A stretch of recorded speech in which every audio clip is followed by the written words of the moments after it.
très populaire depuis la sortie de sa première saison en 2016, la série anglaise The Crown séduit par son souci du détail, ses costumes et ses personnages principaux, à savoir la famille royale britannique. Dans la 4e saison, sortie le 15 novembre 2020 sur Netflix, on continue de suivre la vie de la reine Elisabeth II incarnée par Olivia Colman alors que deux personnages majeurs sont introduits, la première ministre Margaret Thatcher, Gillian Anderson, tout d'abord, mais surtout Diana Spencer, alias Lady Di.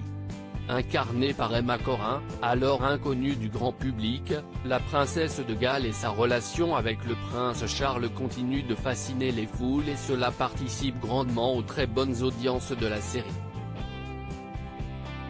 Globalement saluée pour sa justesse historique, The Crown n'échappe pas totalement aux critiques, surtout lors de cette 4e saison. Pour des raisons de rythme et d'intensité, les créateurs de la série s'éloignent parfois légèrement de la réalité historique pour mieux dramatiser certains passages.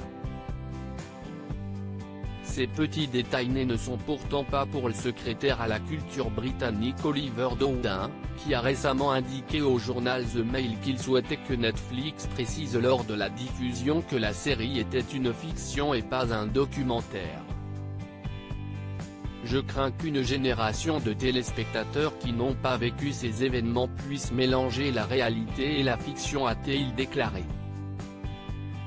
Il a ajouté que la série était une œuvre de fiction magnifiquement produite mais qu'il devrait être clair dès le début qu'il ne s'agit que de fiction. The Crown renouvelle son casting pour la saison 5. Beaucoup d'internautes britanniques lui ont reproché cette sortie médiatique, en avançant qu'il était évident que la série était fictionnelle et qu'un secrétaire à la culture avait des choses plus importantes à faire. Cette déclaration devrait donner un nouveau coup de publicité à The Crown, qui n'en avait de toute façon pas besoin. Les créateurs de la série ont annoncé qu'il y aurait 2 saisons de plus avant la fin et que le casting serait à nouveau renouvelé comme entre les saisons 2 et 3. Imelda Staunton, qui a notamment incarné Dolores Umbridge dans la saga Harry Potter, reprendra le rôle d'Elizabeth II tandis qu'Elizabeth Debicki, vue récemment dans Tenet de Christopher Nolan, incarnera Lady Diana.